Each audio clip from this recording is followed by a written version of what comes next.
नमस्कार दोस्तों, मैं डॉक्टर राजेश वधवा। आप देख रहे हैं खबरनामा हरियाणा। दोस्तों, इस समय धर्मनगरी कुरुक्षेत्र में अंतर्राष्ट्रीय गीता जयंती महोत्सव चल रहा है। इस अंतर्राष्ट्रीय गीता जयंती महोत्सव में जहां देश विदेश से पर्यटक, श्रद्धालु, राजनेता और तमाम तरह के अलग अलग तरह के लोग अलग अलग राज्यों से, अलग अलग जिलों से, अलग अलग देशों से कुरुक्षेत्र में पहुंच रहे हैं। ऐसे में आज धर्मनगरी कुरुक्षेत्र में हमारे साथ मौजूद हैं कर्नाटक राज्य के हासन जिला से आए नागराज गौड़ा। ये वही जिला है, वही राज्य है जहां से देश को पूर्व प्रधानमंत्री एचडी देवगौड़ा भी मिले हैं। तो आज हमारे साथ हमारे स्टूडियो में खबरनामा हरियाणा के कार्यालय में नागराज गौड़ा है, जो कई फिल्मों में भी काम कर चुके हैं, दूरदर्शन के धारावाहिकों में भी काम कर चुके हैं और अब पिछले 5 सालों से वर्ष 2017 से आपसी सद्भावना, राष्ट्रीय एकता, पानी बचाओ, जल बचाओ, पर्यावरण बचाओ, अनेक विषयों को लेकर साइकिल यात्रा पर निकले हैं। धर्मनगरी कुरुक्षेत्र में पहुंचे हैं। इनके साथ बातचीत करेंगे कि आखिर क्या किन किन मुद्दों को लेकर, किन विषयों को लेकर ये इस यात्रा पर निकले हैं। नमस्कार नागराज जी। नमस्कार जी, नमस्कार।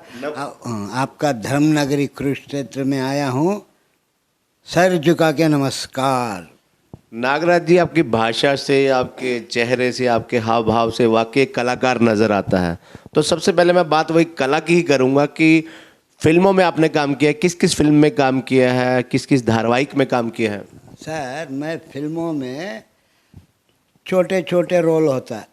21 तोप की कलामी सलामी, माफिया, बिग बॉस, फिर गुजराती लोइनो नहीं कोई नो नहीं, और कन्नड़ में विजय, और दिल्ली की दूरदर्शन में पंखुड़िया सीरियल।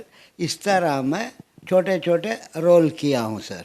तो ये चश्मा वो धारावाहिक फिल्मों के टाइम का ही लगा हुआ, एक बार लगा के दिखाइए, थोड़ा कलाकार की लुक भी आनी चाहिए।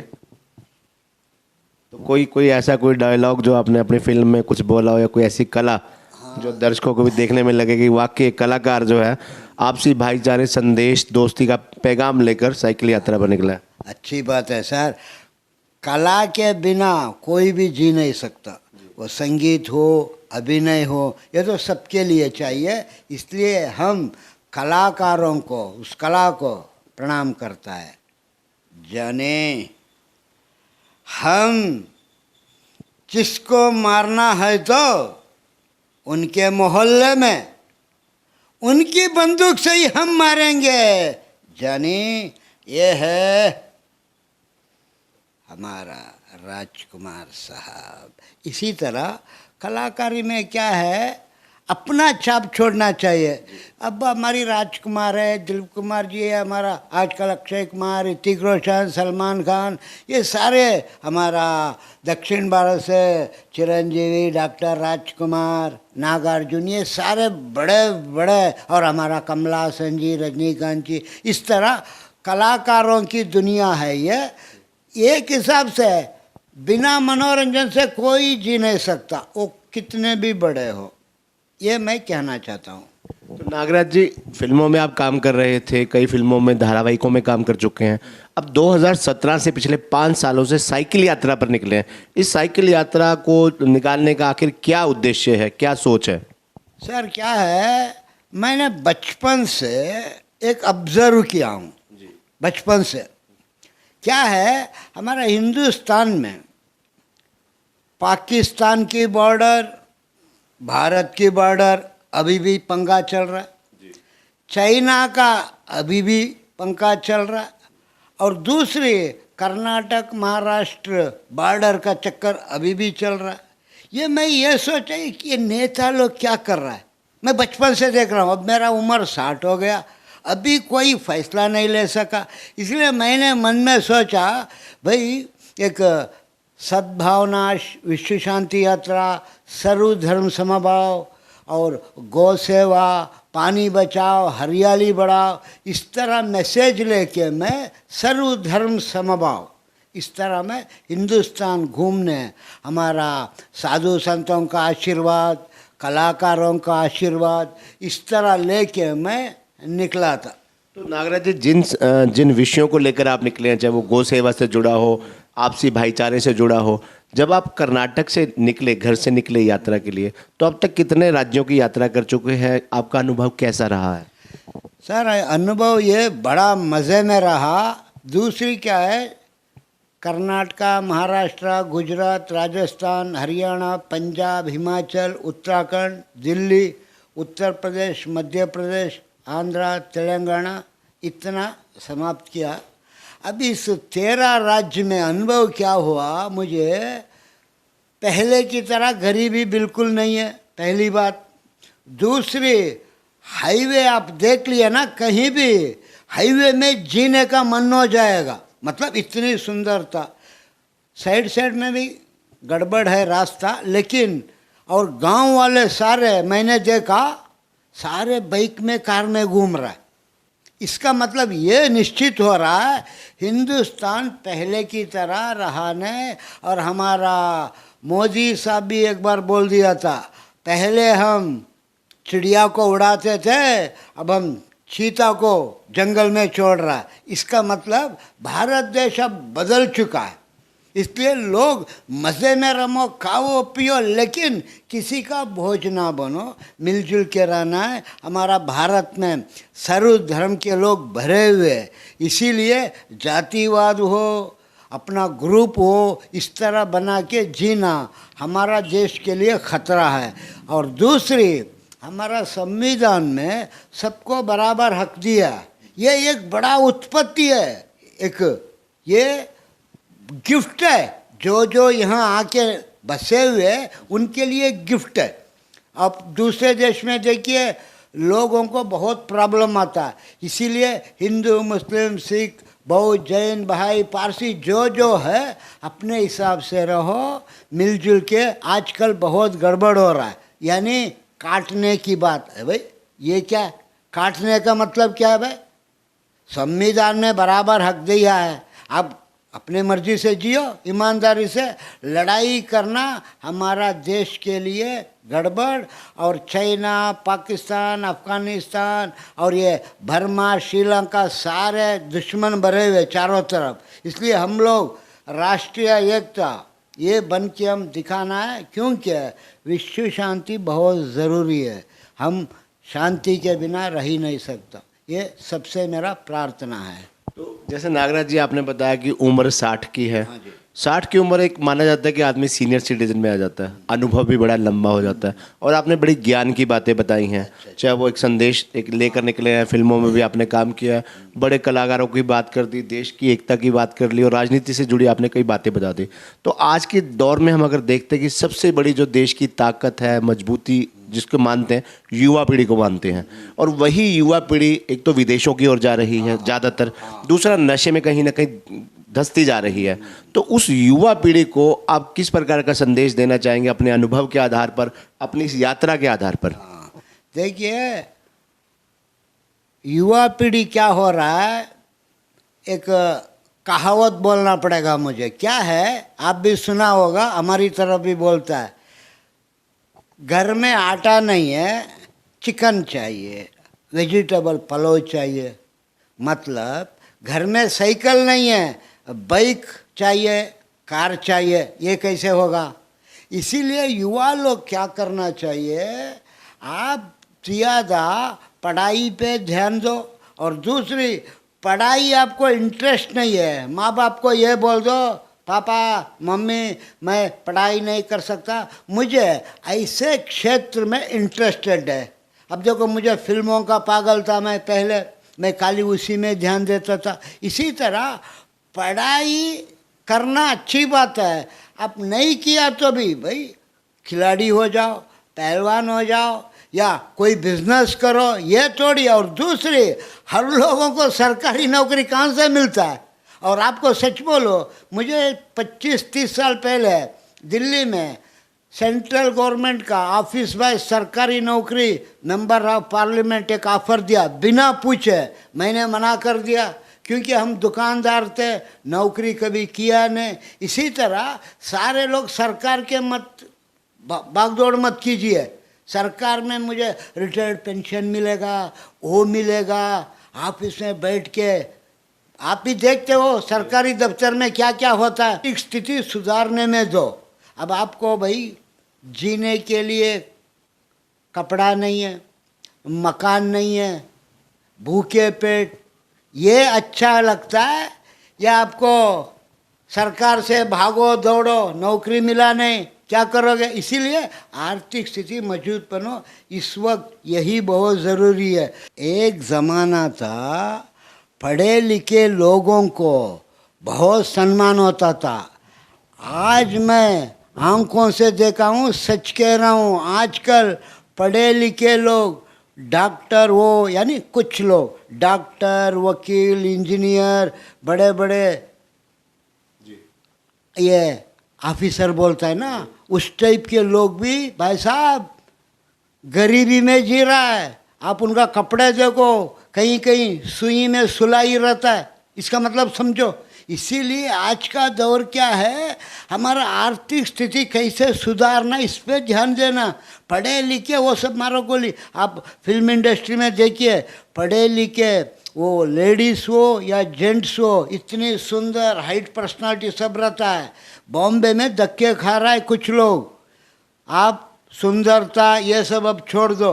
आज का दौर क्या है, आर्थिक स्थिति मजबूत बनो, और ख़ास करके परिवार में माँ बाप बहन लोगों को इज्जत रखो और उनको प्रॉब्लम मत देना, क्योंकि माँ बाप का एक आँखों का आंसू है ना, हमको जन्म जन्म बर्बाद कर देगा। ये सच्चाई है और साधु संत लोग भी यही कहता है। इसीलिए मैं आपसे हाथ जोड़ के विनती करता हूँ। और नशा है ना, देखिए युवा का मतलब क्या है भाई? युवा का मतलब ये होता है अच्छा हेल्थ रखो, कमाई पे ध्यान दो। बाद में आपको तो बढ़िया बढ़िया सुंदरी लड़कियां मिल ही जाता है शादी के लिए। आप नशे में जाना, लड़कियों के पीछे जाना, और उस पर क्या होता है, बदनाम, लड़कियों के पीछे टाइम पास, पैसा वेस्ट, और उनका गुस्से में पिटाई भी हो सकता है, यानी मर्दों से मर्द लड़ाई। इसलिए भाई साहब ये सब समझ लिए, अब ज़माना ये नहीं रहा। अभी बिल्कुल आगे बढ़ो, मज़े में रहो। नागराज जी, जैसे आपने इतना अच्छा संदेश दिया युवाओं को, माता पिता को लेके, परिवार को लेके, अगर आपके परिवार की बात करें तो आपके परिवार में कौन कौन है? सर हमारी परिवार में क्या है, हम 5 भाई 3 बहन, हमारे माता पिता। अभी इस पे 5-6 लोगों का स्वर्गवास हो चुका है। ये तो होना ही है, दुनिया का ये प्रवृत्ति है, वृत्ति। अब हमारे घर में 2 भाई और 1 बहन बचा है। मैं हूँ इस यात्रा पे निकला हूँ। परिवार में पत्नी, बच्चे? अरे सर, आप शादी की बात किया तो मैं क्या कहूँ, मैं बिल्कुल हमारी वाजपेयी जी, राहुल गांधी, सलमान खान, कंगना राणावत, सुष्मिता सेन, टब्बू, ममता बनर्जी, मायावती, इन लोगों की तरह मैं भी कुंवारा हूँ। और इस पे उनमें मुझे फ़र्क क्या है, मैं भी हैरान हूँ इस फ़र्क में। क्या है देखिए, इस जो नाम लिया, इनके पास क्या कमी है? धन दौलत भरे हुए, बंगला में रहता है, सुंदरता है, लेकिन इनकी शादी नहीं हो रहा। बाद में मैंने ये पॉइंट को सोचा, यार इनके पास सब कुछ है लेकिन शादी नहीं हो रहा है, और मैं तो बिल्कुल मामूली आदमी हूँ, राज कपूर साहब आवारा की तरह, पीके आमिर खान की तरह, फिर भी मेरी शादी नहीं हो सकता, मान सकता, क्योंकि आजकल सारे लड़कियां भी यही चाहती है, औरत लोग शादी पे। इसलिए मैंने धन दौलत रहने वालों का भी नहीं हुआ, तो इसका मतलब मैं ये समझा भाई ये विधि का प्रारब्ध कर्म है। बहुत अच्छी बात। हाँ सर, इसको भाग्य में लिखा है, हाँ जब लिखा है तब। बिल्कुल, इसको कोई हटा नहीं सकता, मिटा नहीं सकता।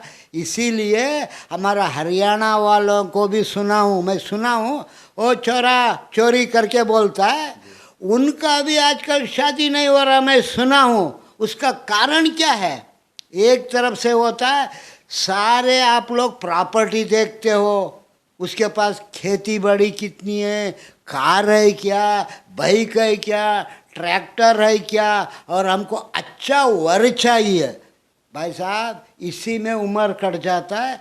अपने लेवल में देखो, आप देखिए मैं साइकिल में घूमता हूँ, अब मैं रिश्ता करने में बाइक वाला कार वाला चाहिए, कैसे मिलेगा? इसलिए साइकिल वाला साइकिल लेवल में रिश्ता ढूंढो, कार वाला ढूंढेगा। आजकल हमारे हिंदुस्तान में ये उल्टा हो गया, घर में साइकिल है, लड़कियों को चाहिए बाइक वाला रिश्ते वाला, कार वाला रिश्ता। भाई ये कैसे संभव होगा? इस पे दाम्पत्य जीवन अच्छा नहीं चलेगा। और एक बात बता देता हूँ, ये दहेज देना बहुत गलत है, मैं आंखों से देखा हूँ। ये दहेज लेता है ना, आप बताइए, आदमी एक अलमारी, एक बाइक, ये बेड, बर्तन ये खरीद नहीं सकता, ये दहेज में लेता है क्या? इसमें क्या होता है, महिला लोग बिगड़ जाता है, आदमियों का बात नहीं सुनेगा पुराने होते होते। इस पे देखो, मेरी सास मेरी मायके से दिया है, तुमने क्या किया, इस तरह लड़ाई हो जाएगा। इसलिए ये सारे छोटे छोटे चीज़ों को अब दहेज मत लेना, लेना ही है तो लड़की वाला कुछ लड़कियों को दे दे, ये अंदर की बात है। ये दहेज लेना मुझे तो महाराज बिल्कुल शर्म होता है। तो नागराज जी, आप कर्नाटक से निकले हैं, हाँ जी। आप हरियाणा में पहुंचे हैं, 13 राज्यों की यात्रा कर चुके हैं, कहीं ना कहीं लैंग्वेज प्रॉब्लम भी आई होगी। सर हमारे हिंदुस्तान में क्या है, हिंदी आ गया ना, प्रॉब्लम का मामला ही नहीं है। और दूसरी, इंग्लिश आना बहुत ज़रूरी है, नहीं आया तो भी चलता है इंडिया में। लेकिन कुछ स्टेट ऐसे होता है, नागालैंड, हमारा तमिलनाडु, यहाँ थोड़ा सबको इंग्लिश नहीं हिंदी नहीं आता। नागालैंड में आ सकता है, मद्रास में आपको मुश्किल हो जाएगा। इसीलिए हिंदी राष्ट्रीय भाषा है, ये आना बहुत ज़रूरी है। और अभी क्षेत्रीय भाषा वालों को भी राष्ट्रीय लेवल स्वीकार करना, थोड़ा सीखना चाहिए। उनका फिल्में देखो, कलाकारों को तारीफ करो। ये नहीं है हम खाली हिंदी वालों को देखे, इस पे भाई देश की उन्नति भी कम होता है। आप भी देखा है, हमारा बाहुबली पिक्चर, RRR और पुष्पा हंगामा मचा दिया। इसीलिए कला में क्या है, भेदभाव नहीं करना चाहिए। अब मैं हमारा कुरुक्षेत्र में ब्रह्म सरोवर में आपका बहुत कलाकारों को देखा, मेरा दिल इतना खुश हो गया, मैं दूर से ही सबको प्रणाम कर दिया कलाकारों को, इतना चढ़। और एक कुरुक्षेत्र का ब्रह्म सरोवर है ना, हा, क्या तारीफ करूं इसको, कितनी भी तारीफ करूं कम है। कुरुक्षेत्र धाम की जय। तो कुरुक्षेत्र में आप आए, कुरुक्षेत्र में आप घूम चुके हैं, अनुभव आपका सुखद रहा। हाँ जी बिल्कुल। जी, हमारे साथ बातचीत करने के लिए धन्यवाद Nagraj ji. Thank you sir. मैं यही चाहता हूँ, हमारे पूरा ये ब्रह्मांड है ना, सारे हमारा ही है। हिंदुस्तान विश्व गुरु है, इसीलिए ये जगत ही हमारा समझना है। हम लोग खाली मैं हरियाणा का हूँ, पंजाब का हूँ, कर्नाटक का हूँ, गुजराती ऐसे समझना बेकार है। हम सारे विश्व मानव है। क्या है? विश्व मानव, यूनिवर्सल हम सारे हैं। इसलिए हम जगत को जयकार करेंगे, जय जगत, जय जगत, भारत माता की जय। तो ये थे हमारे साथ नागराज जी, कर्नाटक से आए हैं, साइकिल यात्रा पर निकले हैं, कुरुक्षेत्र में हैं। जितनी नागराज जी से बात हुई, एक अच्छी बातचीत हुई, हेल्दी डिस्कशन हुआ। नागराज जी ने जितने भी बातें कही, मुझे लगता है आप लोग सभी उन बातों से, उन विचारों से सहमत होंगे। कहीं ना कहीं ये इनके अपने निजी विचार हैं। हो सकता है देखने वाले को कुछ बातों के साथ उनको लगा हो कि शायद कहीं इनके विचार गलत भी हैं। तो हमारा आपसे अनुरोध है कि ये एक 60 साल के एक ऐसे शख्स के विचार हैं, एक ऐसे सुझाव हैं, एक ऐसा संदेश है जो उनके अनुभव से, उनकी यात्रा से निकल कर कमेंट बॉक्स में अपने विचार भी ज़रूर दीजिएगा, अपनी राय भी ज़रूर दीजिएगा। सहमत हो तो ज़रूर कमेंट लिखिएगा, कहीं ना सहमत भी हो किसी विचार से वो भी ज़रूर लिखिएगा। धन्यवाद।